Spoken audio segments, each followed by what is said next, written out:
Hello, everyone. I'm Fred Oakman. Here with me today's Mr. Jake Peters. You're listening to P.S. This is Awesome, a PlayStation podcast. This is episode 366, where we dive into our thoughts on all things PlayStation. Before we jump in, please subscribe to our YouTube channel, youtube.com/PS This is Awesome, where you can also watch the video version of the podcast. And you can check out our trophy list on the PSN. I'm Anchorless_81, and Jake is JakeSaw01. Send your thoughts to PS This is Awesome at gmail.com. Share the show with your friends. Don't forget to rate us. For just $1 on Patreon, you can join the one and only $1 club. Receive a die-cut vinyl sticker and a shout-out on the show. Go to patreon.com/PS This is Awesome to support us. You will also get the podcast sometimes early, not all the times, most times early, a day, or maybe if you're lucky too. And remember, if you like the podcast, it does us a lot of good. If you can like, comment, and subscribe to our YouTube channel. Jake, how are you doing today, man? Doing pretty good. It was like when I drove home, it was in the mid 40s and it was sunny. And that's all I can ask for in terms of like weather for this time of year. Tried to get some of the ice away from my house and driveway and all this stuff. So, yeah, pretty happy with that. Otherwise, I don't know. Not doing. I slept on my shoulder wrong last night, and it's been fucked up all day. So, I opted not to exercise this morning because I did not want to anger it further. It's starting to feel better now, so I'm hoping it's just like it was just kind of some inflammation or something. But yeah, man, sucks getting older. You're telling me, man. Other than that, doing good. I need to get back into the exercising regimen, and the only reason I can't is, well, excuses. I hear them all the time. I make them up all the time. It is an excuse, but I'd like to get back into running because I feel better about everything in my life when I start running. And start. Also, one more thing. Yeah. Do you see this in the video? Do you know what I'm holding? Yeah. Okay, this is one of those 6-pack plastic ring things on the top of like 6-packs. Yeah, animals get stuck in them in the ocean. Do you believe that actually happens? Mm-hmm. If you throw away one of these fucking things in Meadville, Pennsylvania, you think it gets stuck on animals? Somewhere, maybe. Because you know this fucking thing is getting on a truck, they're driving it to Waterford and burying it in the fucking ground. Maybe. So how does it get stuck on animals? Now, I still cut them up before I put them in the trash. I didn't even know they still made them, if I'm being honest. But it's only because the society has guilted you into believing that you will kill an animal if you throw one of these things away without cutting it up. But and I think it's probably a good idea. I mean, why are we still making them? You had a good point. Like there are some 6-packs you can buy now, like where it comes in like a cardboard sleeve. It's not like a full box, but it's just enough of a box to hold the pack together. Right. And way better.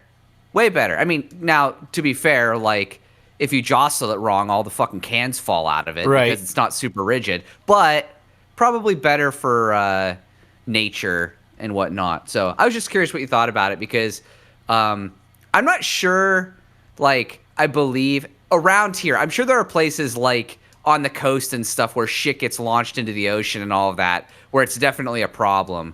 But around here, we just bury all our shit in the ground. Not that like I don't know, a freaking groundhog couldn't put his face in it, I suppose. But I'm pretty sure if a groundhog is digging around in a landfill, they probably got bigger issues. Well, I guess that also begs the additional question is, when you get stuff in plastic bags, do you cut holes in the bags when you throw them out? No. Does anyone? Well, I mean, you know, a lot of people have the option of recycling them, but we don't where we're at. Yeah, same. So just throw them in the trash. Wow. Although, to be fair, I wonder how many lives you've taken.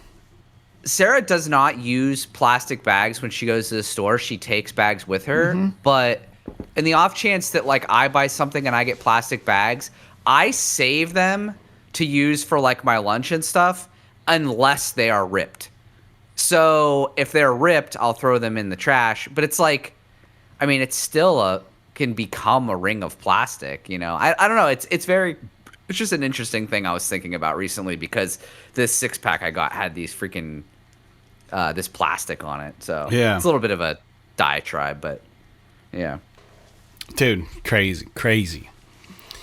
I don't know. I just wonder how many lives you've taken unknowingly by doing this. I bet a lot, but probably not because of these. You know, I mean, like, think of all the other stuff that you do that probably murders animals. Yeah, like even you just like driving down the road, your car like probably puts off something that kills an animal, or you're leaking oil and like a chipmunk drinks it or something, or antifreeze leak. And it's a wonderful question to ponder in the evening before you go to bed. Dude, so a couple things. We got through my custom campaign of Hero Quest, and I agree the weather getting a little less. There's just less adversity when you leave the house, just because the weather doesn't hurt. You know what I mean? Everything is just a little easier, and I like that. But dude, the craziest thing happened to me last night. And I'm kind of happy now that we postponed the podcast one day to record because of this. No one could have ever expected what happened to me last night to have happened. Do you want to take a random guess? If you got this, if you guess this, and you get it even close to right, I don't know. I'll give you $100. Can you give me? No, not if I'm giving you money. No clues. Okay. Is it so? Something happened to you last night around 10:30 at night. Around 10:30 at night. Mm-hmm. You're gonna shit your mouth when you hear what happened. I'm gonna guess a stranger tried to come into your house. No, close call. But does involve a stranger. So I'm sitting there. So for the listeners, for the uneducated or the people who don't know, I've got a musical history background. I used to play in a band when I was 17 up through like 21 called the Turpentines. We put out 2 records. Put out a demo tape, put out like this other thing. It was like a couple B-sides. And that was it. We toured a bit, stateside. Had some luck, played some really cool venues like the Fireside Bowl, had a really big following. We played with bands like Bayside and Punchline and My Chemical Romance and bands back in the day. I hate our band name, but, you know, for whatever reason, it is what it is. It started off as a joke, and then the name just kind of stuck. We've recently put our shit up on iTunes lately, within the past year or two. All the streaming services. I think it's finally all available to stream, which is cool. So I'm sitting there. I'm on my couch at 10:30, and I get this fucking message out, a DM straight to me. Sometimes I get weird ones that are like, "You're cute. You should add me to my. You should add my profile." Like just hack shit like that I don't trust. You know what I mean? Or like, oh, we can send. If you need 5,000 more subscribers, you know, let's chat or shit like that. This message literally. Random message, it comes in and says, "Hey, are you Fred from the Turpentines?" I'm like, all right, this is a conversation starter. And I'm thinking, like, this is probably somebody just trying to get their hands on some of the old records that we put out. You know, going through the collection, wanting to listen to it, doesn't know how to get to it. Can't spell our name right or something, can't find it anywhere. And I go, yeah, that's me, man. And I just immediately just assume this is somebody from the old crew. The old show scene or whatever. And I'm like, yeah, how have you been? And the guy's like, oh, he just writes back, sick, with all these eyes, like, sick. And I'm like, what the what's going on? And the story gets fucking out of control. And so I'm like, all right, cool. And they go, this is going to sound maybe kind of out of nowhere, but I love both of the Turpentine records a lot. I slam them all the time. Listen to them all the time. I skateboard to them all the time. And I'm like, oh, that's cool, man. I'm glad you like them. Thanks for letting me know or whatever.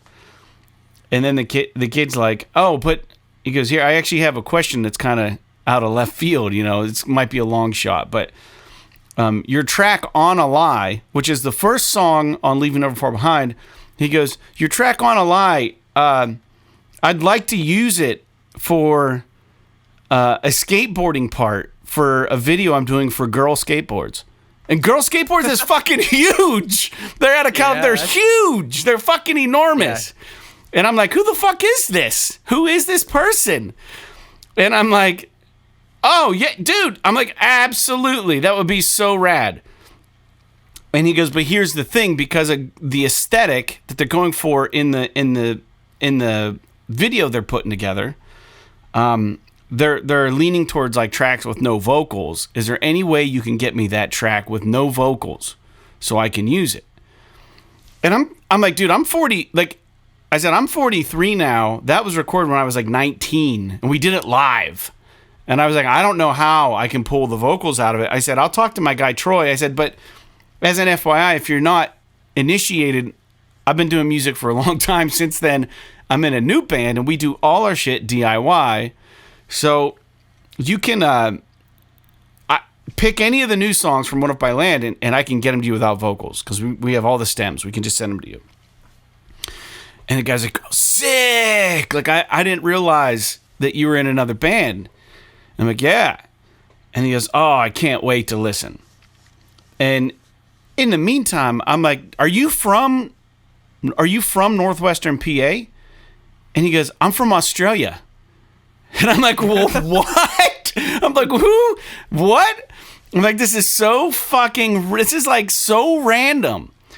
And yeah. I'm like, the music's cool, and it's got its own vibe to it, and it's definitely like reminiscent of a, late 99, we broke up in 03.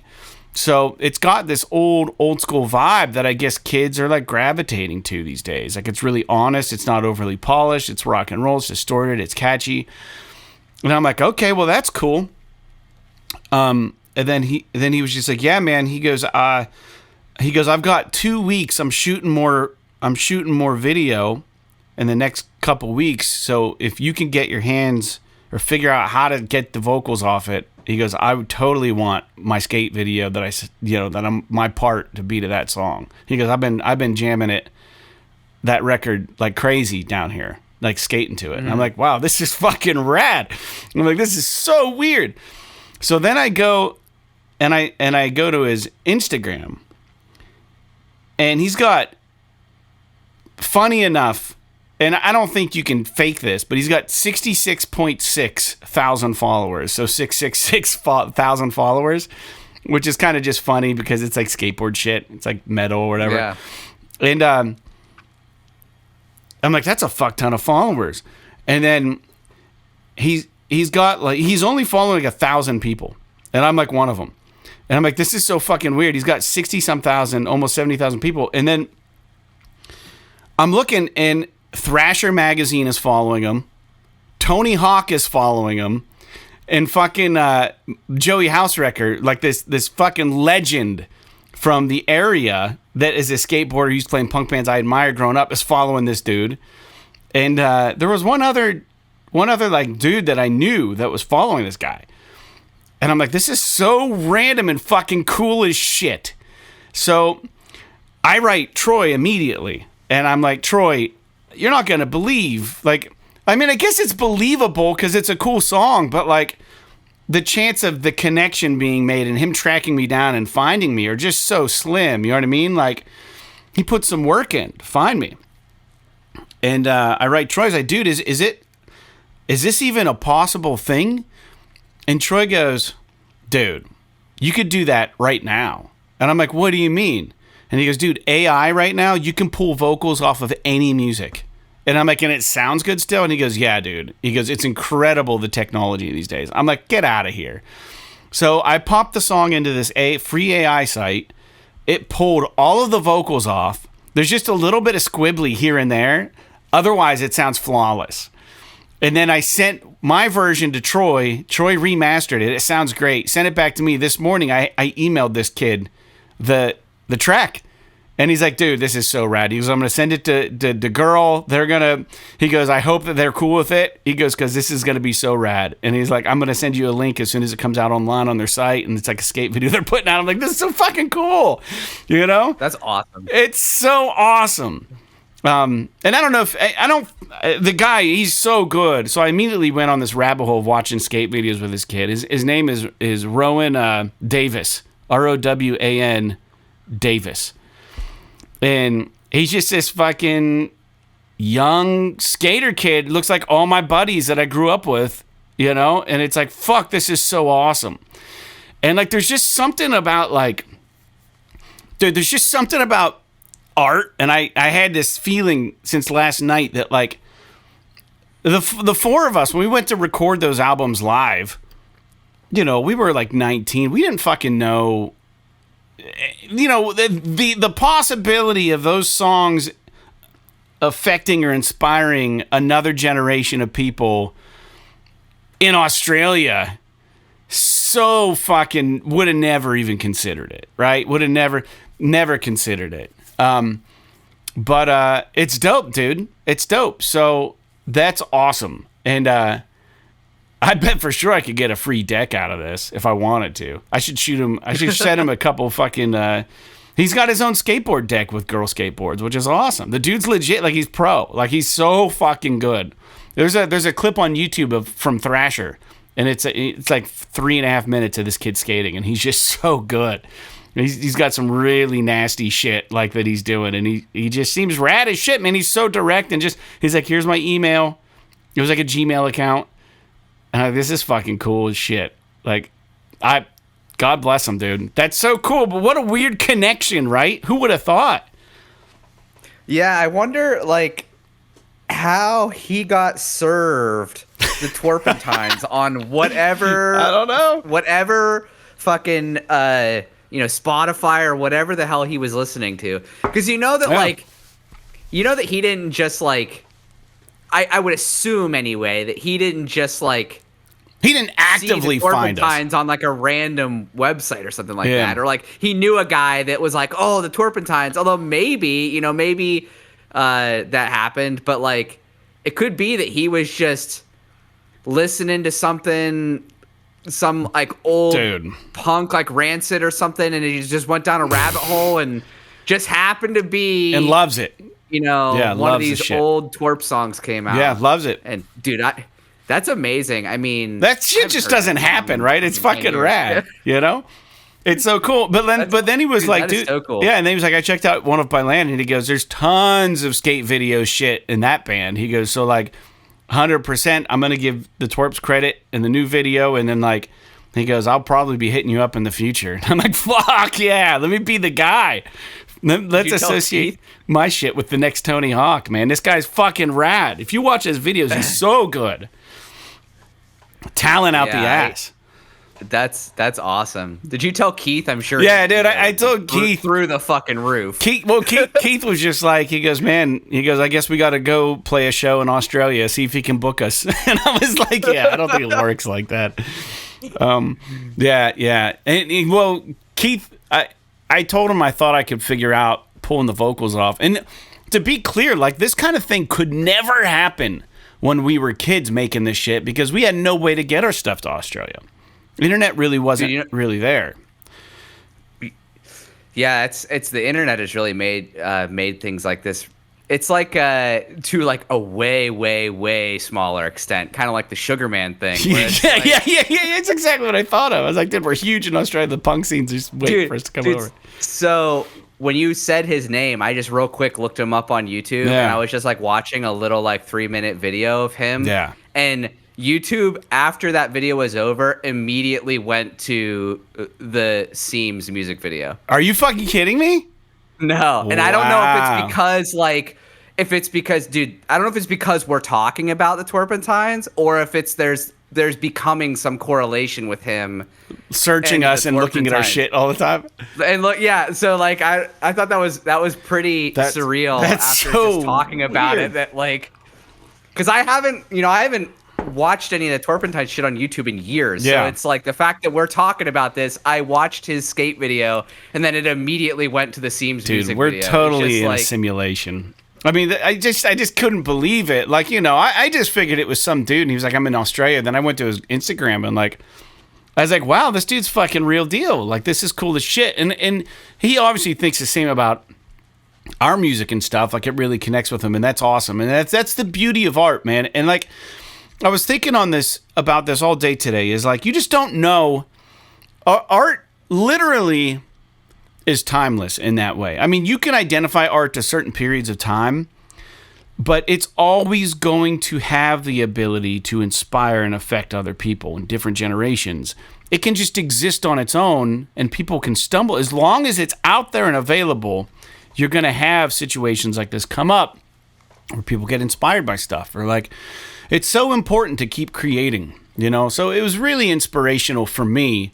And I appreciate the shit out of that situation. You know what I mean? Like, couldn't have come at a cooler time. And like, fuck, so rad. And the fact that I used to skate a little bit, you know what I mean, is cool too. And I was telling him that like, I was like, dude, I was such a shitty skateboarder. I said I fucked my shoulder up. And he goes, well, you can contribute in this way to the skateboard community. I'm sure it's going to be rad. And I'm like, hell yeah. That's so cool. Yeah, so cool. Anyways, that's my cool ass story for this episode. And to be clear to the listeners and you, Jake, like it's not done until it's done. I mean, the dude has the file, he's sending it to Girl, and then whoever's putting that video together apparently probably is going to have ultimate say whether or not they want it on their video, that song, or the music. You know what I mean? Yeah. So they might not be into it or whatever, but if they're not, hopefully he comes back to me and says, well, let's do a One Up by Land song because it sounds a little more polished. But dude, you think about kids these days, he's not a kid, he's in his 20s, but like, think about the younger generation and like how everything has been so polished on the internet and everything is so overproduced. And like, what was cool when we were kids growing up, or what we were doing,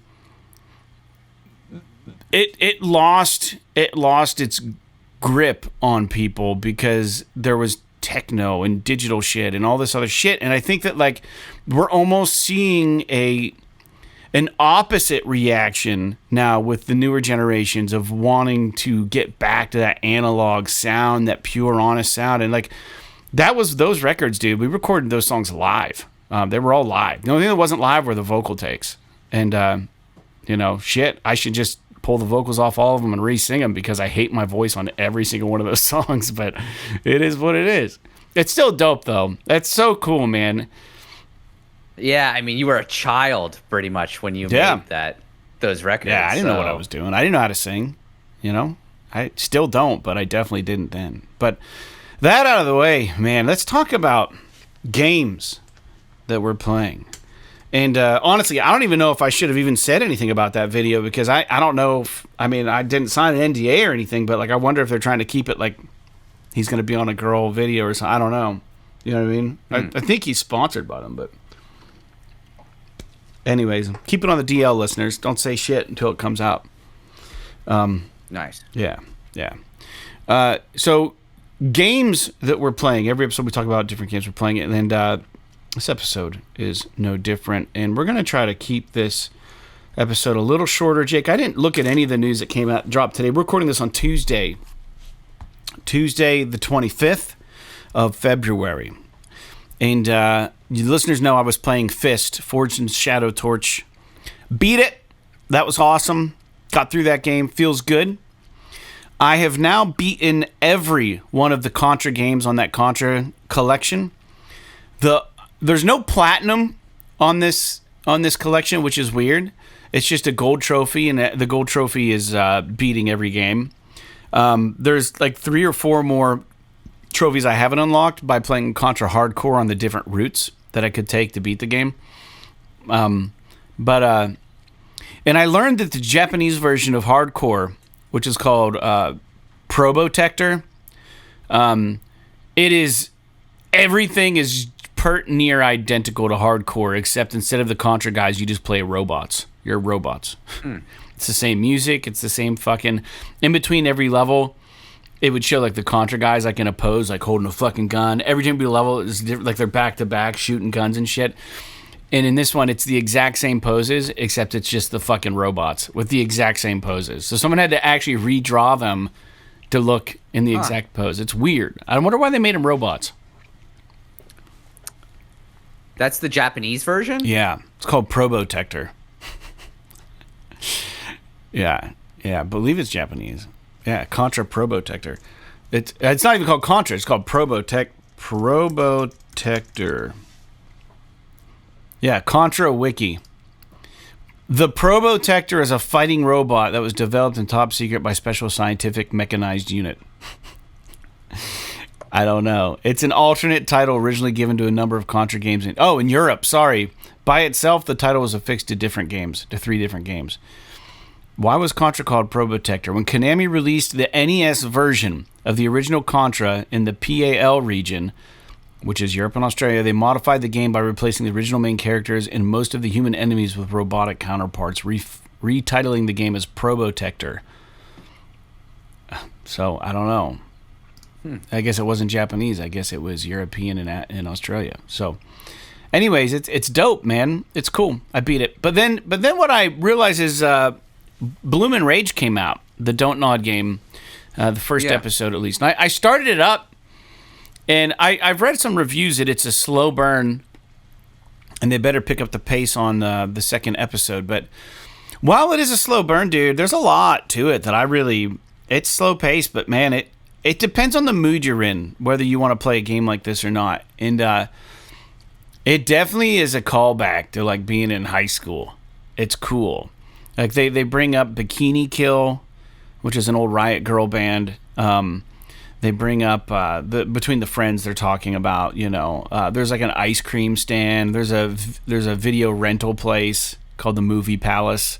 The main character that you're playing right now in the first episode, your family's moving. You have a pet cat and like a pet in a terrarium. You have a stick. What are those things called? A stick bug or a stick? They're like a walking stick. You got a walking stick pet, and you're just telling your mom essentially that you're. So it cuts between present day and back when you were a kid, and back when you were a kid, you have this cool VHS, not VHS. It's like a digital camcorder that has like the mini DV tapes in it. In fact, it looks just like one I took on tour with us once. So there's enough in here that if you are our age, Jake, and you get nostalgic when you see certain things. Even though it is an all-female cast so far, the main characters, there's still a lot that you can identify with as far as, like, the random things that you see. And it's cool, dude. It's really, really cool. And I'm liking the vibe of it a lot. If I'm being honest, I think the graphics look great. The vibe is good. Is it slow-paced? Hell yeah, it's slow-paced. And they have these mini-games where... your character likes to just videotape shit. And they have this cool mechanic that you press R1, it pulls out the video camera, and it gives you like 4 seconds to videotape different things. And you can unlock video montages. And it uses the actual video recordings that you make with your video camera. But when you, let's say like you got to get 10 video clips of graffiti, by the Movie Palace or whatever. And you get them all, and then a little thing will pop. It says video montage complete. And then you go to the menu, and you can replay the montage and reorder the video clips that you took. So you're kind of piecing together like your own little mini montage from the videos you took from within the game. And then like it does like a voiceover the video that you took. And it's like, I always saw this graffiti, but strangely enough, I've never seen anybody fucking doing it.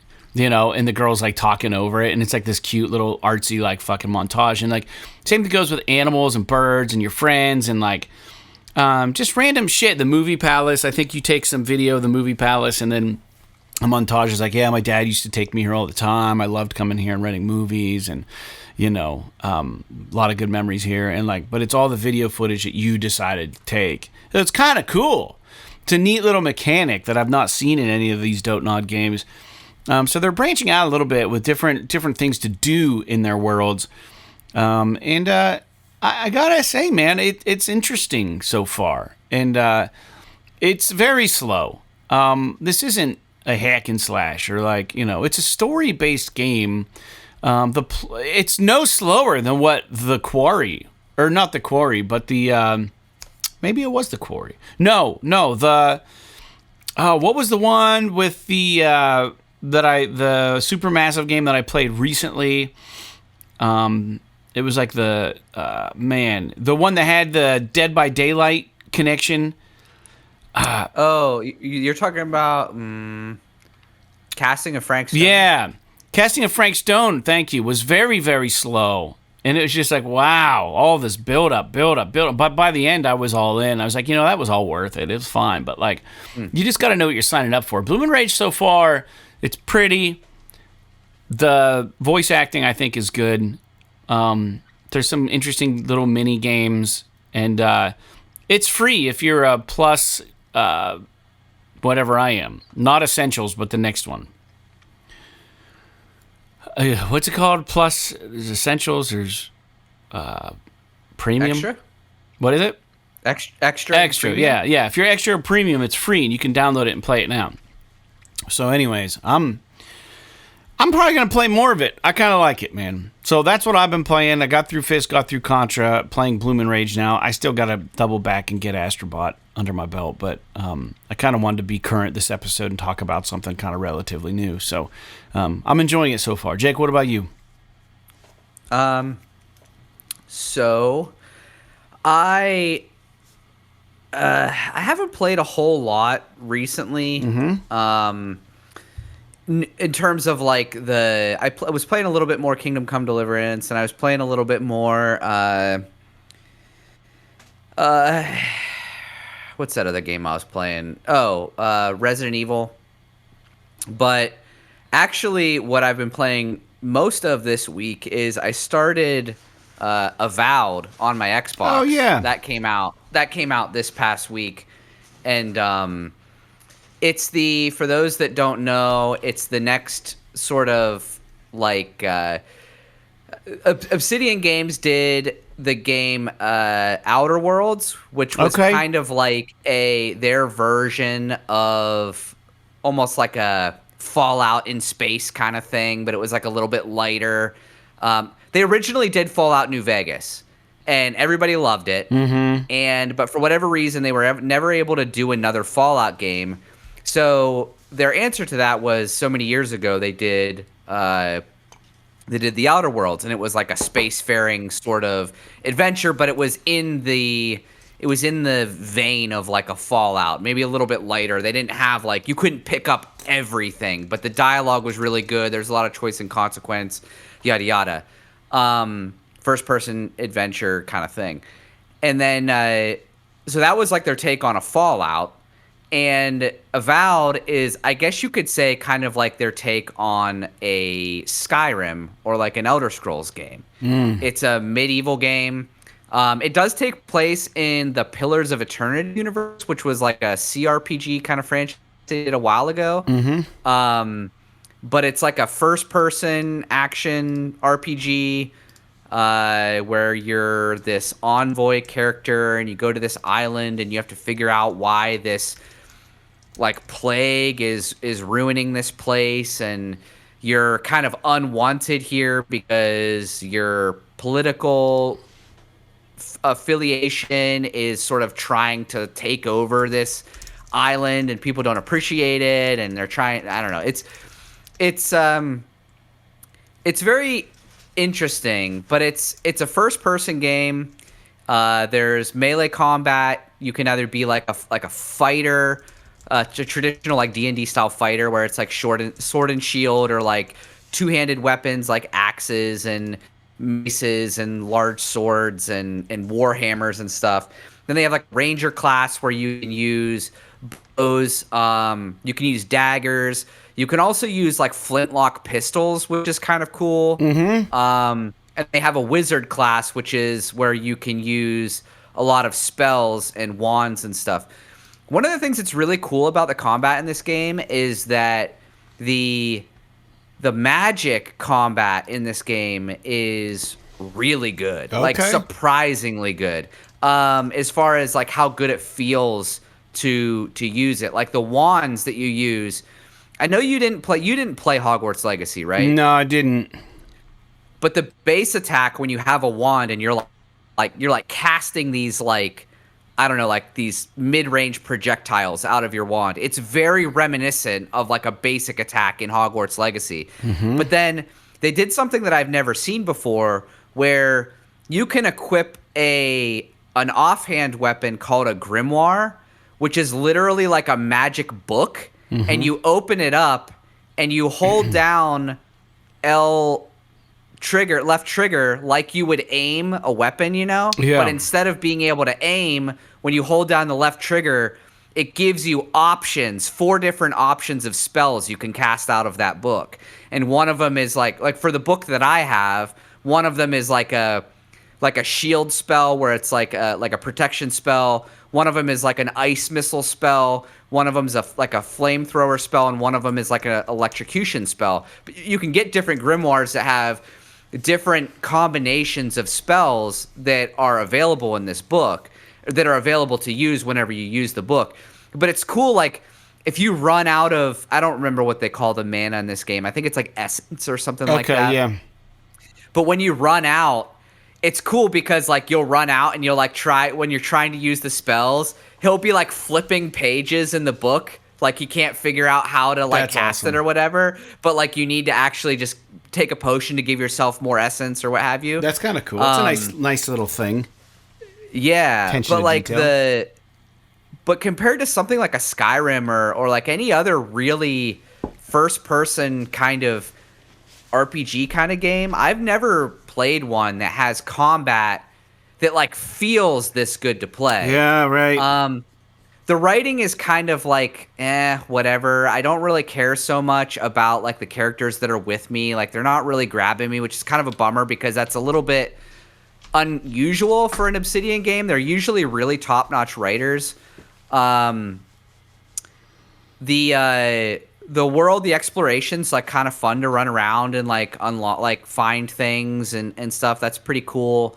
Let's see what else about the game is interesting. The actual like melee weapons feel like they have heft to them. It's not like in Skyrim where it's like you have almost no feedback when you're hitting the enemies. Like in this, it kind of gives you a great sense of like you're actually engaging with something, like whether it be by sound or vibration or whatever it is. Yeah. You can do like parries with a shield and stuff, which is kind of cool. I'm not super far in it. I'm like just, I don't know.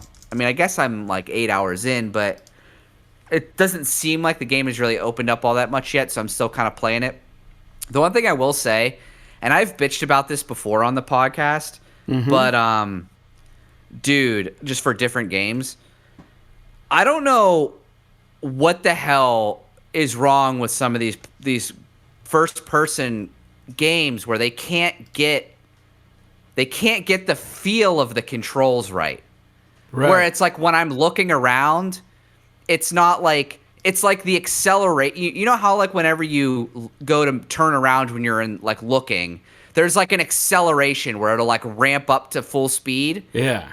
And so dude, it's like Microsoft. You have the fucking Doom guys in your studio catalog.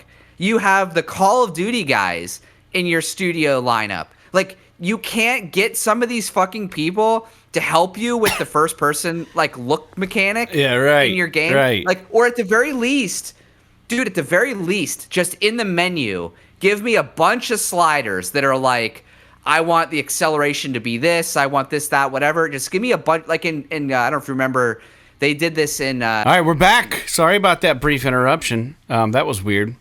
Say something.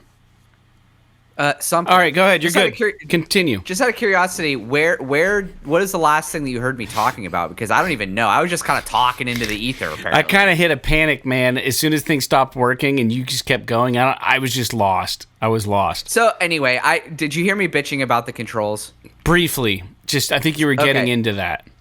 Yeah, so long story short, like my gripe about the controls is like it has a very abrupt acceleration profile with the look. So like if you move it, like when you start moving the right stick for like your look, when you start moving it, it'll be going at like 25% speed, and then it's like as soon as you hit the stick like halfway over, it immediately goes to like 100%. Yeah. And it's just very jarring. Like the really good feeling controls, they have a very smooth profile where it like accelerates at a rate that's predictable. So on this, it makes it a little bit chaotic, but I've started getting used to it just by turning down the sensitivity and being a little bit more deliberate with my moves. But I was disappointed by that, but otherwise I'm actually enjoying the game. It's a little difficult, but I'm actually enjoying it. And the like I mentioned before, the combat is really fun. So I've heard that the writing is kind of meh all the way through the game. But the combat is fun enough that I'm probably going to stick with it, at least for now, until I find something else I want to pick up. You have me really curious about Bloom and Rage? That Don't Nod game you were playing. Yeah, Bloom and Rage. So I might pick that up at some point, but I might wait until the second episode comes out, because I want to say it's only 2 episodes, but I'm not positive if it's more than that. Do you know? No, I don't know. But I do know that like you got to be in the right frame of mind to enjoy it. I promise. You got to have some time. You just want to sit down and just like kind of like explore.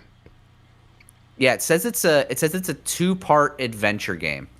So I know that the second episode is coming out like in a month or something. Okay. I don't remember, but maybe when it comes out, I'll just play the whole thing, because it did look very interesting to me. Like it looked like something that I might be interested in just playing as just sort of a chill game. Yeah, it's cool. It's cool. Awesome. So anyway, that's all I got for games I'm playing. Fair enough. Well, we do have one bit of listener feedback, and I don't even know what the timestamp is now. Timestamps are fucked this episode. I'm not messing with it. FYI. So on Patreon, PrescriptN writes in, or Prescription, however you want to say it. Hey guys, you both were talking about Star Wars. Also talking about how much you both were playing some VR lately. Have either of you checked out Star Wars Tales from the Galaxy's Edge? It's free on Plus Premium now, and I've been really enjoying it. I don't have Premium. I have Essentials, and I have Extra. Great question. I have not played this, but it was one of the first games, I think, that were made available on the PSVR 2, and I think people did enjoy it. I think people did enjoy this game. Jake, any interest in Tales from the Galaxy's Edge? I've heard about this a lot, and I've always been interested in it. I don't have Premium, but I think my brother does. Mm-hmm. And if we're still linked up, maybe I'll download it to try it out. I've heard it's good, but I've never played it, so I'm glad that he's really enjoying it. Maybe I'll pick it up and try it out whenever I'm done with Resident Evil. But dude, I just did that in Resident Evil. I just did that first fight with the big fucking ogre thing. Oh, and it's there's this like, I don't know if you know how to this or not, but like when he comes after you, like charges you, it puts this prompt up on the screen that's like something with the right stick. Okay. But it happens so fast that I don't know what it's saying by the time he smashes the shit out of me. What? So like, now, what ogre are we talking about? So like towards, I want to say maybe a few hours into the game, you come across this open area where there's like this big gated off section, and you hear like a growling behind it. And then you go through and you do some shit, and then you come back and they open the gate and this big fucking ogre looking thing comes out and starts attacking. Yeah, I know the part. Yeah. Yep, I can see the gate now. You have to like damage it. Yeah, you have to like damage it so that thing comes out of his back, and then you can like try to kill it. Because you can hear it growling for a while, and you're like, oh, there's something here somewhere. I don't remember what that command is. But it was I don't like it when I mean, I'm still enjoying the game. Don't get me wrong. I still really like it, but I don't like it when games they thrust a mechanic like that on you, but it happens so fast that it's like I don't know what the fuck I was supposed to do there. Like, and it's not something that's like on the control diagram when you look up the controller because it's like a quick time event or something. So anyway, that was a little bit of a tangent. But yes, I am interested in Star Wars Tales from the Galaxy's Edge.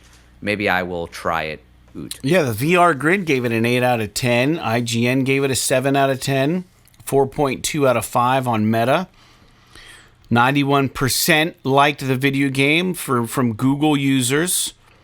Yeah, just a quick look.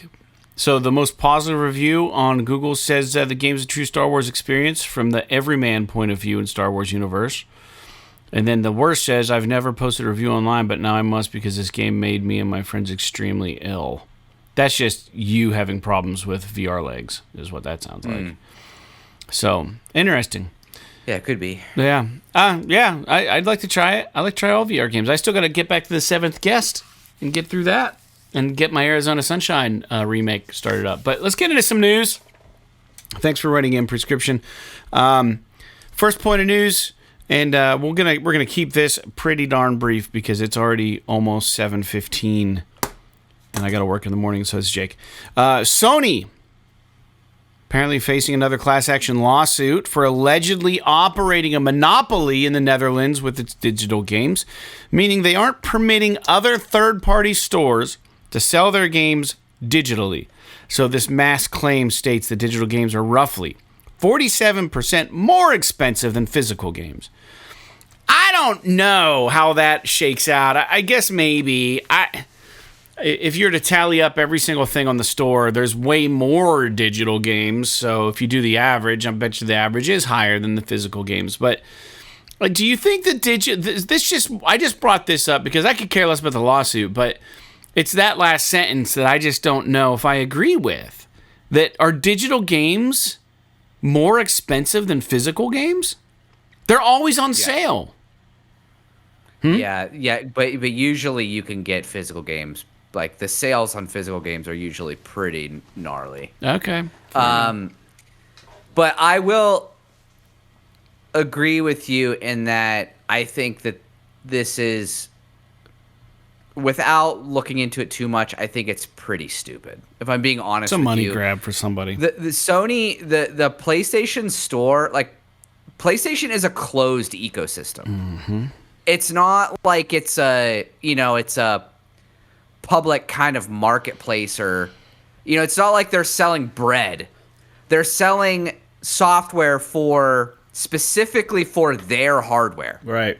So, it doesn't make any sense. I don't think it's possible for it to be a monopoly because you can't have other storefronts on a PlayStation. It's just a bad argument, right?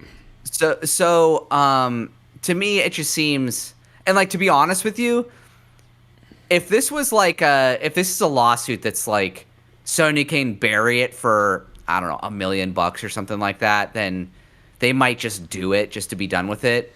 But if the Netherlands comes out and they're like, oh yeah, you owe all this money because it's a monopoly and you have to make all these concessions or whatever, it's like, how many people are in the Netherlands? Just fucking stop doing business there. I mean, seriously. There's like, let's just Google it. Netherlands population. 17 million people live in the Netherlands. That's a lot of people. Which means probably about, being optimistic, 1 million of those people have a PlayStation. Oh, more than that, right? No, dude. I would be surprised if more than 1 million people in the Netherlands had a PlayStation. I don't know. And so it's like, I don't know that you're really. I would say really 3 at least. Maybe. I don't know, dude. To me, it just seems, obviously that's very extreme, and I don't think that would ever happen. I personally don't see this court case going anywhere, but it's like, why? Like, why? I don't know. I just don't understand it, if I'm being completely honest with you. That's fair. All right. And I'm not even like a Sony apologist. I just don't understand, like, if I don't know. I don't even know how to give an analogy that would make sense to most people. Yeah. It's like they made a device. They have to have they have the store that's on there. They're responsible for maintaining all of that. Things can only be sold through that store. Like, it's not like Xbox has a different fucking marketplace. It's not like Switch has a different fucking online marketplace. So it's like, so you're telling me that Sony's a monopoly, but Microsoft is not, and fucking Switch is not? Steam Deck is not a monopoly? You can only buy shit on Steam on your Steam Deck. Yeah. It's like, what are we doing here, guys? It's like, it just, it would set a dangerous precedent that I don't think that is the reason why this probably won't get anywhere. But, I don't know. That's just my opinion. Well, I could be completely wrong. I know nothing about law, so who knows? Dude, yeah, that's true. I just happened to recognize the baby on my hat again, and it's so ridiculous. It looks just like a baby. Like right here. No, right here. On the side. It's so freaking weird. Someone on YouTube pointed that out. It's the funniest fucking thing in the world. All right, anyways. I can't not see it now. Apparently, people are got hands on Assassin's Creed Shadows early. So if you care anything about this game and you want it to be a surprise, just stop looking now. Just stop. And Ubisoft has come out and said, just don't look. Just don't look. The game is leaked. All the info's out there. I hate that this happens with any games, but that's just a warning, really. It's not really a news story, but maybe Jake, you want to add on that at all, or? This is just unfortunate. I don't really know how you combat this. Like what can you really do? Like, if you can prove who leaked it, I guess you could do something about it. You could do something legally about it. But it's like, you're not going to be able to do something about the thousands of people that share it on people's feeds and stuff just to troll them with spoilers. So, I don't know. Just do your best. If you're interested in Assassin's Creed, I don't know why you're not in radio blackout at this point anyway. But if you're one of these people that like to spoil things for other people, quit being a fucking degen. Yeah. And just just let people have fun playing their Assassin's Creed or whatever they want. Yeah. That's all I got to say. Very good. About that. Well, dude, there was it's always been kind of nuanced and maybe not entirely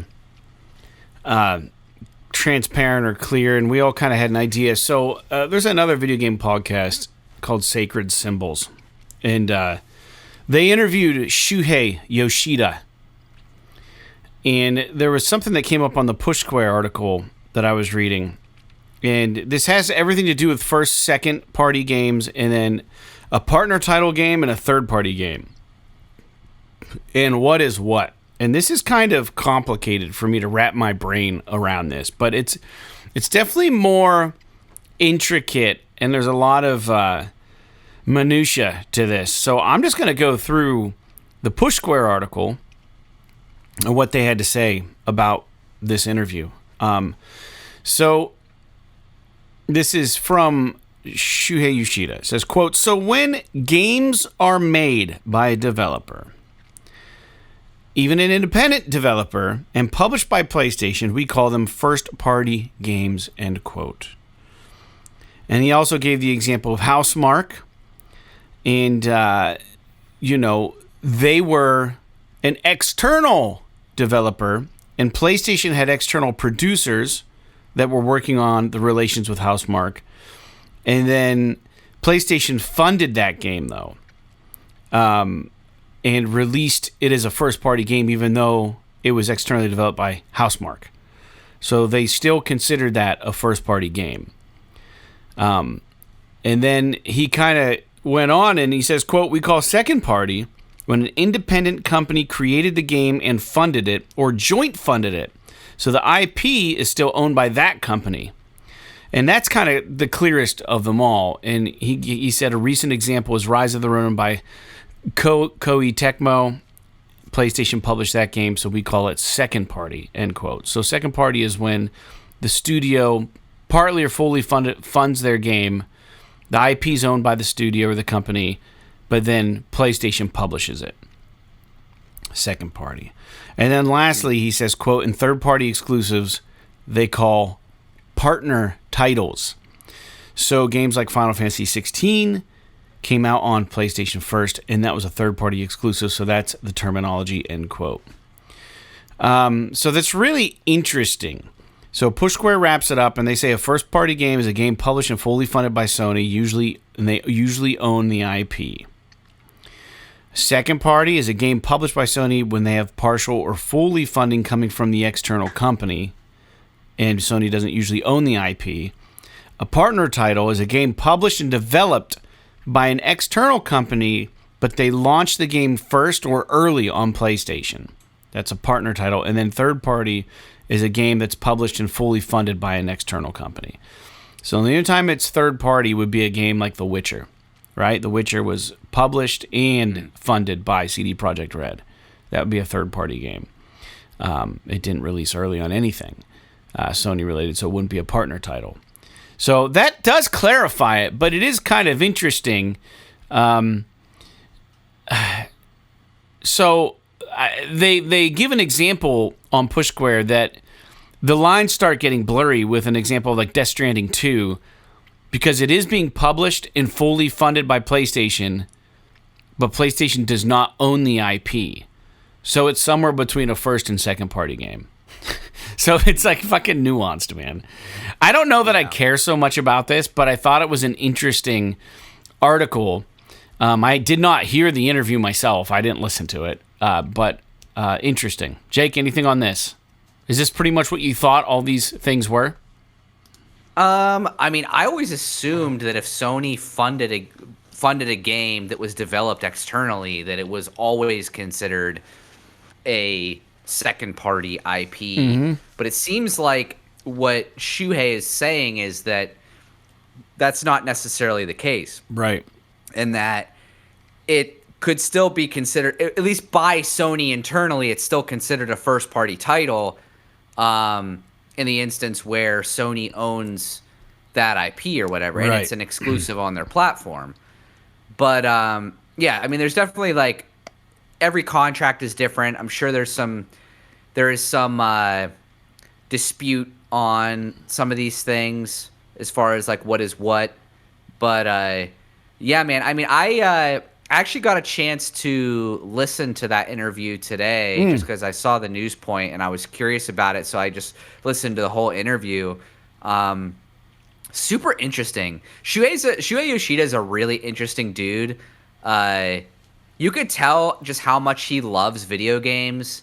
And I miss the days where he was like a public figure for PlayStation, almost like a mascot for the brand. Yeah. I mean, mascot might make it sound a little bit derogatory. I don't mean it in that way. I just mean like he was the face, the personality. Man. Yeah, he was like face. a face of the brand. Yeah, and PlayStation. He was the boss during like all the early PlayStation 4, like all those great indie games we got. The Last of Us, when it first came out, even into The Last of Us Part 2, he greenlit. So hearing him now out of Sony, just kind of shedding light on a lot of the business of the industry and sort of how Sony, his opinions on how Sony approached things is very interesting. And I highly recommend. There's a few. He's been making the rounds. It was like Sacred Symbols. He also did the Kind of Funny interview with Greg Miller, and then I think he did an interview with like MinMax or like one of those other companies. Yeah. And I think he did like a publication too. So he's done like 3 or 4 at this point, and they all sort of provide a little bit. They all ask different questions and get a little bit different insight from him. Yeah. And I think it's just cool seeing him back out there. I mean, according to that interview, it sounds like he's going to be consulting with like indie developers and stuff. So he's staying in the game, and I'm really excited to see what's next for him because he just like he has that look. He has that look where it's like you could tell that he just loves it. He's just when you see him, in he's his like element. smiling Loves and it. like and that it's like chicken soup for the soul. I guess you could say. Yeah. It's really nice to see. So I was glad to watch the interview. Very cool. Well, the next news point is Saber Interactive, the studio behind Space Marines 2, have announced that they are working on a project that includes that is essentially a Hasbro IP, so intellectual property, and they're saying that it's a tentpole property, and it's going to be huge. They're saying this game's going to be enormous, like awesome. G.I. Joe. I don't know that it is. That's my hope. It's probably Transformers. I was going to say, they haven't had a good Transformers game in a while. And with the Space Marines and the space and the fucking, like, laser guns, it's probably... G.I. Joe had laser guns. Man, I just hope to hell. It could be a Transformers / G.I. Joe game, like a crossover game, which would be fucking awesome. But I would play a fucking rad G.I. Joe game made by Saber, dude. Hell yeah. Give it story, make it badass. They're really good at cutscenes. They probably don't make their own cutscenes. They probably hire those out. But I don't know, man. Anytime Hasbro comes up, I gotta bring it up on the show. We'll see. I know for a while, Wizards of the Coast were supposed to be working on a G.I. Joe game, and we haven't heard anything about that. So I probably got canceled because a lot of their games got canceled. A lot of their projects. They didn't say which ones. Well, Hasbro owns Wizards of the Coast now. Mm. So could it be something like Dungeons and Dragons or like Magic the Gathering? I don't know, man. I mean, obviously there's Transformers. They own My Little Pony. Imagine if it was like a My Little Pony game. How fucking crazy would that be? I'd be so pissed. Yeah, obviously you would imagine that it's probably going to be G.I. Joe or Transformers. But they also own, I'm just looking at a list here. They own Nerf. They could do like some kind of a Nerf game, which would be kind of weird, but like a shooter or something. I don't know. But you have to imagine it's probably G.I. Joe or Transformers. Yeah, dude. So, all right. Moving on, 2 more news points. Ironwood Studios, the studio behind Pacific Drive, have sold 1 million copies of this game. Should have been a VR game. That's all I got to say. I haven't played it. Now, Pacific Drive, I feel like got a boost somewhere. It was available really cheap or something at release. Was this a Games Pass game? I can't remember. Well, if this is saying that did they say that they sold 1 million copies or that they had 1 million players? Because if they sold 1 million copies, they sold 1 million copies. That wouldn't include Game Pass or PlayStation Plus. Well, it's on Steam also, so I don't know. Right. Maybe it's really picked up on Steam. I'm not. Let me click on this real quick. Ironwood Studios posted something on X, and I'm looking to see what they say. They say 1 year on. It's incredible how much passion and appreciation the community has for Pacific Drive. As our way of saying thanks, we've released a digital copy of the Traveler's Journal and the Owner's Manual available. Download now on the game's website. Oh, that's cool. The car. The 1981 Station Wagon Owner's Manual. That's not what I thought it was going to be, guys. Sorry. I'm trying to see where it says anything about their sales. There we go. Yeah, 1 million copies sold, it says on their Twitter, or X. 1 year, 3 major updates, and 1 million copies sold. Thank you to everyone who's played our surreal survival driving adventure. We'll see you back in the zone very soon. I'm curious about this game. Yeah, I mean, good for them selling 1 million copies. Yeah. That's a big deal for a smaller studio like that. Mm-hmm. Cool. Good for them. I haven't played that game. If you guys have played Pacific Drive, let me know. And then there was the Annapurna showcase happened. There's a recap on the PlayStation blog. I didn't look at much of this, to be honest. There's a photography game called Lush Foil Photography Sim. It looks actually really dope. It's like, I don't know. Dude, I don't know what's going on in this game, because I was watching it, and it's like, is this... Like, it almost looks like you're walking through a video. Like, it's weird. It looks so realistic, but you're just taking photos. It's a photography simulator. Even still, man, you have to render that world when you're walking through it. Like, it seems kind of hi-fi for modern consoles. I don't know, but it looks amazing. Yeah, it looks absolutely ridiculous. Something about it that looks really, really, really, really cool. And I'm sure to a game like this, there's exploration as well, obviously, but you're not finding like pickups probably and stuff, but you're just going to cool places. It looks cool as shit. So it says here, explore diverse landscapes, play with the camera settings, capture the perfect shot in Lush Foil Photography Sim, featuring breathtaking locations from the picturesque Italian countryside to the saltwater beaches of West Australia. Lush Foil Photography Sim delivers the premier digital photography experience, ramping up your favorite in-game photo modes to 11. We're excited for PlayStation players to experience the delight of travel photography when the game launches in April 15th, 2025 on PS5. It looks fucking rad, dude, honestly. I can get wrapped up in some in-game photography, like trying to get really cool shots and stuff. There's something like kind of fun about it. I can't imagine what their Instagram tag's going to be. I was curious if it was going to be like a thing where it's like, oh, well, they put you in this scene and you kind of look around and you take pictures or whatever. But no, it looks like you're actually able to like walk around this world. Yeah. There's like a little video where they're like riding a bike or something, and it's like... It looks cool. It looks... I mean, I don't know if it's a game for me, but like I'd be curious about it just in the aspect of like, I want to know what these graphics are like in real life. Yeah. You know what I mean? As far as like, on PS5 at least. Yeah, and to be fair, Annapurna's always doing cool stuff. They were behind Stray, a couple other cool games. They have a game that is hitting the PS5 now immediately, and that was Sayonara Wild Hearts. It's a rhythm game, and it's just kind of like a high score, endless level. There was a game a while ago called Race the Sun or Chase the Sun that I played. It looks very similar, except this looks like it's actually a little more ramped up as far as visuals and coolness. So those were two of the announcements, and then there was another game called To a T, and it doesn't really look like it's for me. It's an adventure game. Looks like it's more geared towards kids. It reminds me a little bit of that game we both tried that was on PlayStation. It was one of the Plus games.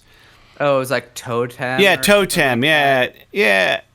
Yeah, it has that kind of a something vibe. Like that, yeah. Temto, maybe? Or, yeah, I don't know. It kind of has... It's something like that, yeah. It looks like a spiritual successor to that, and I don't know. But and then lastly, there was a game called Wheel World, which we didn't really see anything of, I don't believe. But it's going to be a single-player bicycle racing adventure. You prevent the world from collapsing. You're a cyclist. But... So they're working on some different shit. They're putting it out there for different things. The Wild Hearts, I'm curious to see how people like that. But that Lush Foil Photography Sim is something interesting there. That's a really cool original idea for a game. Yeah, it's looking neat for sure. Yeah, very much. All right, well, that's all I had for the news, man. That's all I had. I had nothing else. And I actually don't even have any closer here for us. Unfortunately, you want to give me some games, Jake? You can. Oh boy! What was the name of the game you were playing, so I can put it in the notes? Avowed. Yeah, thank you. I couldn't remember that. Yeah. So Sarah and I on Saturday watched the movie Inside Out 2. Mm-hmm. Have you ever seen the Inside Out movies? No. Huh? They're actually really good. I mean, if you're not into Pixar type movies, I'm outside them. You're not gonna like it. But it does. The second movie, like the first movie, is just about like base emotions, like joy and sadness and stuff. The second movie is about more complex emotions, like anxiety is like a major theme of it. And it's honestly, it's very well done. And it does a very good job of like sort of quantifying these emotions in a way that I think it would help like adolescents and kids sort of understand them. So, but at the same time, it's also a very cute and enjoyable movie. I don't like a lot of what Disney's doing nowadays, but it was very cool to see a movie. Like Sarah and I literally watch like 3 movies a year, and we just decided to watch this movie on Saturday, and we really enjoyed it. So, anybody out there who is interested, and one thing that I really liked about it, there's a lot of hockey in this movie. Oh, cool. Because the main character is a young lady who is a hockey player. So that was also very cool for me. But yeah, you have, I think you've got, it is, okay, you got it figured out. I fixed it. Okay, because I was going to say, I was like, there's literally like 45 Warhammer games on here. So, like, we could literally just say Warhammer 3 times in a row. So but, yeah. Even so I don't know if you have anything to... Yeah, I don't know if you have anything to close it out. Oh, I had barbecue on Saturday as well. Because we played that show on Saturday, which was really good. It was a good time. Yeah, I will say... We sounded good. Yeah, I will say that I have sometimes, like, after... I was apparently my stage volume was too high on the bass, so I turned it down. I thought it sounded good. We could get it might have sounded too loud out front with the projection of the stage, but I probably could have used a little bit more bass in the monitors because I wasn't standing up front. But it's one of those things where it's like we were only playing an hour set. Like I can hear myself just fine. Like I'm not gonna split hairs over mix, but Shader does a good job. I mean, I love playing a show where we have a sound guy because it's so nice. Makes all the difference in the world. Riverside's always fun to play because it's always freaking packed. Yeah. The only thing that disappointed me is they couldn't crank us because of the environment. You know what I mean? It was kind of people were still sitting down eating and stuff, but like, man, I'm of the mind like if you're gonna pay to have music, fucking crank it. Let the bands fucking do their thing. Don't worry about, but they got to make their money. You know what I mean? But we sounded good. I just wish we could have been a little more louder out front. From what I understand, some of the people back at the bar were actually struggling to hear what we were doing. Really? Yeah. That's interesting. I mean, it didn't seem like we were loud, so yeah, that doesn't necessarily surprise me because it's a relatively open space. It was a good mix, though, for sure. It was a good mix. Cool. All right. Well, I got nothing else. Thanks for tuning in to episode 366 of PS. This is awesome. We'll be back next week. We air for free every Wednesday for everybody. And if you would be so kind, for $1 a month, patreon.com/PS. This is awesome. Give us $1. Get the episodes a day or maybe sometimes too early and show your love for our podcast. It is a labor of love. And we appreciate you being here with us today. And we hope that you tune in next week also. And subscribe, ring the bell, all that good shit. We will be back. And like Windjammers, War Thunder, and Wasteland 3. P.S. Yes. This is awesome. This is awesome.